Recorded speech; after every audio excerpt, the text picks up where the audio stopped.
Fala aí galera, eu sou o Matheus Forte, sejam bem-vindos ao canal Física para Fortes. E aí, gostaram do estilo novo aqui? Lancei um Sherlock Holmes aqui com esse bonezinho. Ou se você também quiser dizer que eu pareço aqueles vovôs que vão à praça jogar xadrez, fica à vontade.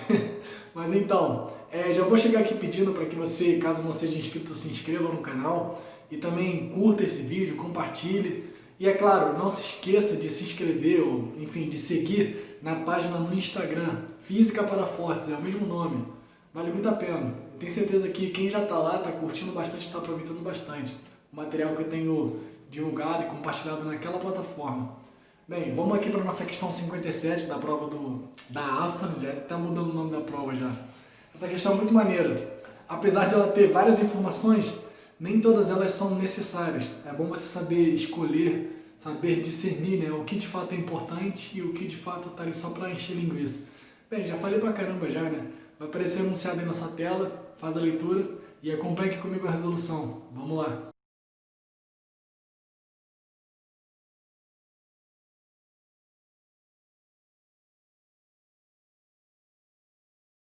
Como vocês puderam notar, esse enunciado é bem extenso, que não é algo comum em provas militares, mas na prova da AFA isso acontece com uma certa frequência. Eles gostam mesmo de dificultar, até nessa questão de você perder tempo na leitura do enunciado. Bem, vamos ver o que o enunciado nos disse. Ele disse que você tem um ponto luminoso, imagine que seja uma lâmpada, e essa lâmpada está descrevendo um MHS na vertical. Ela está fazendo esse movimento aqui, ó, subindo e descendo, diante de um espelho esférico côncavo, espelho gaussiano côncavo, né? Que eu representei sendo esse espelho aqui, esse desenho.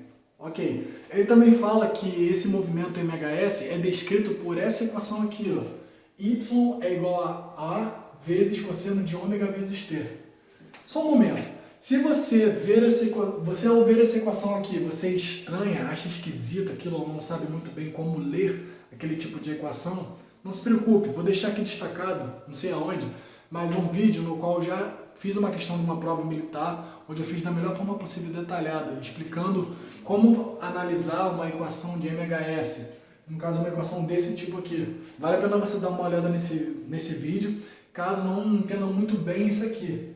Entretanto, para essa questão, essa informação aqui, ela não é tão relevante assim, somente esse detalhe.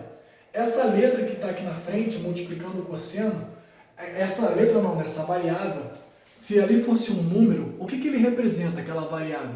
Representa a amplitude do movimento do MHS. No caso, o MHS é um movimento no qual o objeto ele vai ficar oscilando em torno do seu ponto de equilíbrio. Por exemplo, esse objeto aqui, ele vai subir e vai descer. E o ponto de equilíbrio, o enunciado diz que é exatamente essa linha aqui, o eixo principal. Então, se esse objeto não estivesse vibrando, subindo e descendo, ele estaria parado aqui. Mas como ele está no MHS na vertical, ele sobe uma altura A e ele desce uma altura A. Então ele sobe A e desce A. Porque a gente tem essa variável aqui representando essa distância, né? A amplitude desse movimento no MHS. Ok? É só isso que é importante. E aí o que ele fala? Ele fala que quando esse objeto está diante desse espelho, no qual tem as seguintes informações, né? Ele fala que o espelho tem o centro de curvatura é uma distância de 8A, ou seja, daqui até aqui a distância é 8A, eu botei um 8A aqui.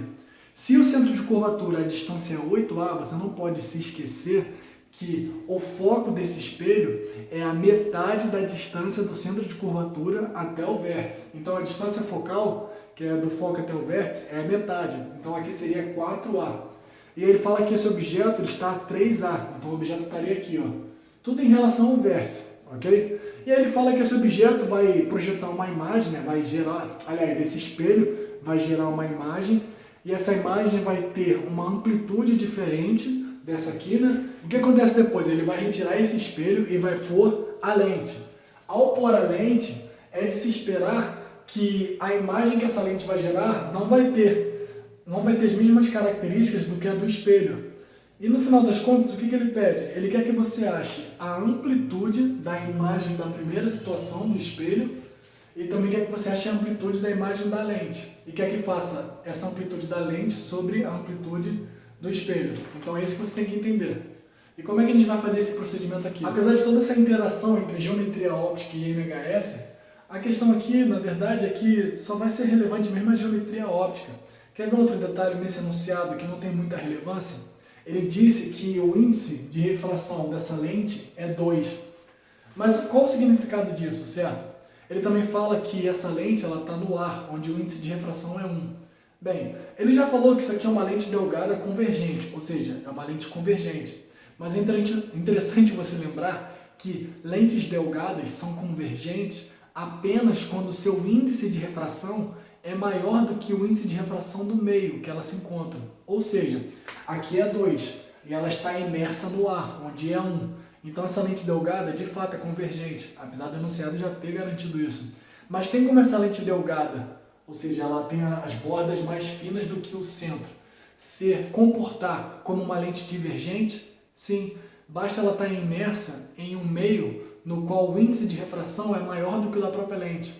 Sei lá, você poderia pensar na lente imersa na água, sendo que o índice da lente é menor do que da água. Isso pode acontecer, mas não é muito provável, porque as lentes são feitas para ser usadas no ar, certo? Enfim, outra informação que não tem tanta relevância assim para o desenvolvimento dessa questão. Então vamos focar aqui agora na questão. O que a gente tem que saber aqui? Nós precisamos calcular a amplitude da imagem na situação do espelho e a amplitude na situação da lente. Tá, mas o que seria essa amplitude? A amplitude nada mais é do que o tamanho da imagem em relação ao tamanho do objeto. Aquele tal do aumento linear transversal. Lembram-se disso? A situação aqui é você compreender que esse objeto ele sobe A para cima e desce A para baixo. É como se fosse um objeto que tivesse uma altura A para cima e uma altura A para baixo. Bota um A negativo aqui, tudo bem? Mas o importante é você imaginar um objeto com uma altura fixa. Imagina ele com uma altura A. Então, quais seriam as equações que nós precisamos usar? A verdade é que você tem 3 equações, vamos dizer assim. Você tem a equação de Gauss, que é 1 sobre F é igual a 1 sobre P, mais 1 sobre P'. Você fazendo essa equação aqui, você tem no caso o foco do espelho, que é 4A, e você tem a posição do objeto, que é 3A. E aí você acharia o P', mas não é P' que eu quero achar. O que eu quero achar é a letra A, que é o aumento linear transversal, que é descrito como menos P' sobre P. Sendo que, quando eu fiz esse exercício, há muito tempo atrás, eu usei essas equações. Só que existe uma que é mais simples, ela vem para simplificar, né? Mais simples. Que é quando você junta essa equação com essa equação aqui de cima. Você forma uma equação só. E que equação seria essa? Seria essa aqui. O aumento linear transversal é igual a foco sobre foco menos a posição do objeto, que é o P. Basta você usar essa equação uma única vez para cada uma das situações e você mata a questão. Então é isso que a gente vai fazer. Por exemplo, nessa aqui, ó, que é o nosso A1. O A1 ele vai ser o quê? Foco, que é 4A, sobre o foco é 4A aqui também, menos 3A, que é a distância até o vértice. Isso aqui vai dar quanto?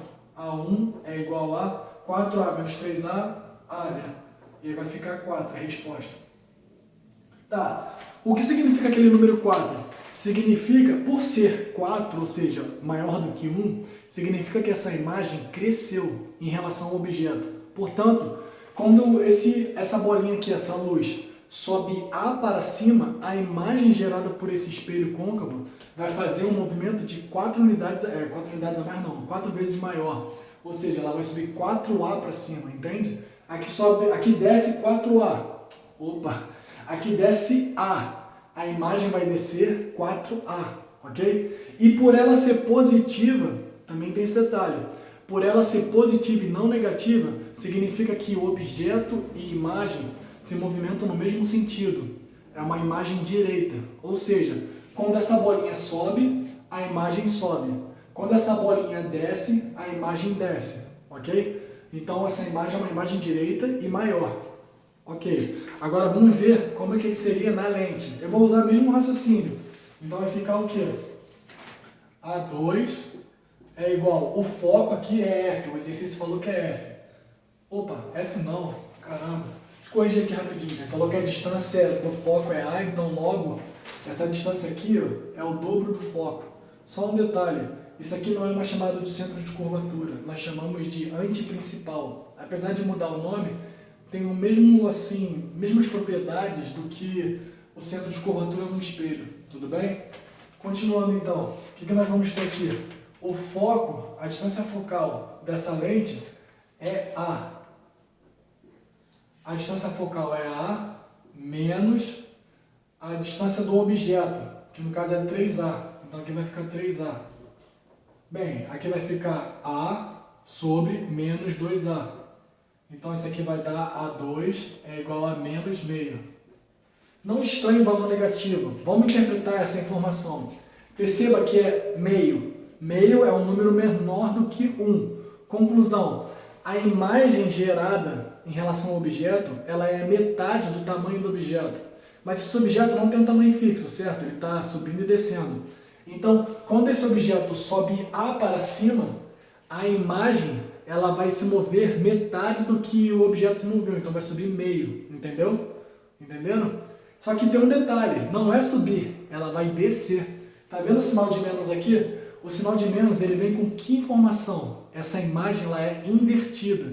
Conclusão, quando essa lâmpada ela sobe A para cima, a imagem ela desce meio para baixo, meio A para baixo, meio A para baixo. Entenderam? Falei ar. Ok, conclusão, essa aqui é o aumento linear transversal da lente e o aumento linear transversal do espelho. Se ele quer um sobre o outro, no caso aqui a gente vai pôr em módulo, porque na resposta não tem sinal de mais ou de menos. Então seria 1 sobre 2 sobre 4. Isso aqui vai dar 1 sobre 8. Essa é a nossa resposta. Beleza? Espero que vocês tenham gostado do vídeo. Eu tentei fazer o máximo detalhado possível, dando informações extras.